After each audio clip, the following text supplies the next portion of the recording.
ഓഫീസിലേക്കല്ലേ കയറി, എനിക്കവിടെ സംസാരിക്കാൻ. എന്താ കയറുന്നത്? ആ ബാഗ് ഒന്ന് മാറ്റി.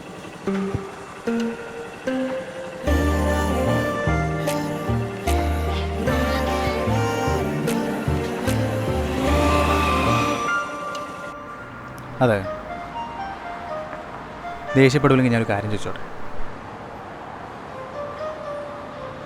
അല്ലെങ്കിൽ വേണ്ട. എന്തെങ്കിലും ഉണ്ടെങ്കിൽ വായ തുറന്ന് പറ. എടി, നീ എന്താ കല്യാണത്തിന് സമ്മതിക്കാത്ത? ബുദ്ധിമുട്ടാണെങ്കിൽ പറയണ്ട. എടാ, നിനക്കറിയാലോ ഞങ്ങളെ വീട്ടിൽ മുതൽ മുമ്പല്ലാതെ ചെറുപ്പം മുതലേ എല്ലാ കാര്യങ്ങളും ഒറ്റയ്ക്ക് ചെയ്യാറുണ്ടായിരുന്നു.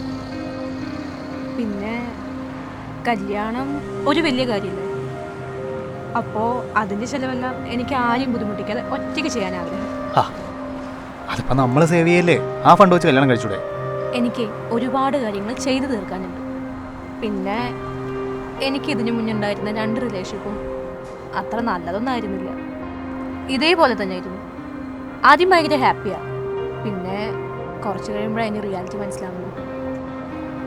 ഇപ്പം ശരിക്കും നമുക്ക് നല്ലൊരു ഓപ്പർച്യൂണിറ്റി വന്നിരിക്കുന്നത്. ഒരുമിച്ച് ജീവിക്കുക, ഒരുമിച്ച് ഒരുപാട് കാര്യങ്ങൾ മനസ്സിലാക്കുക.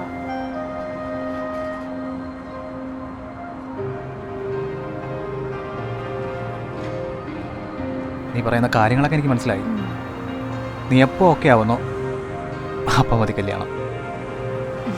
അയ്യോ, ഓഫീസിൽ പോകാൻ ടൈമായി. ഇന്നൊരു ദിവസത്തേക്ക് ഓഫീസ് സ്കിപ്പ് ചെയ്തുകൂടെ? ഓക്കെ,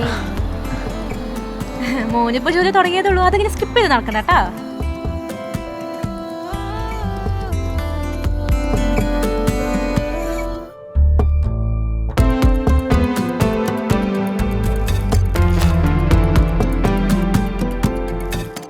അയ്യോ, ഒരു കാര്യം മറന്നുപോയി. യെസ് മാഡം, അന്ന് തന്നെ എനിക്ക് ചോറ് കൊണ്ടുവന്നില്ലേ, അപ്പോൾ വാങ്ങിച്ചതാ. തരാൻ വിട്ടുപോയി. പിന്നെ അതിനുശേഷം നമ്മൾ അടിയായിരുന്നല്ലോ.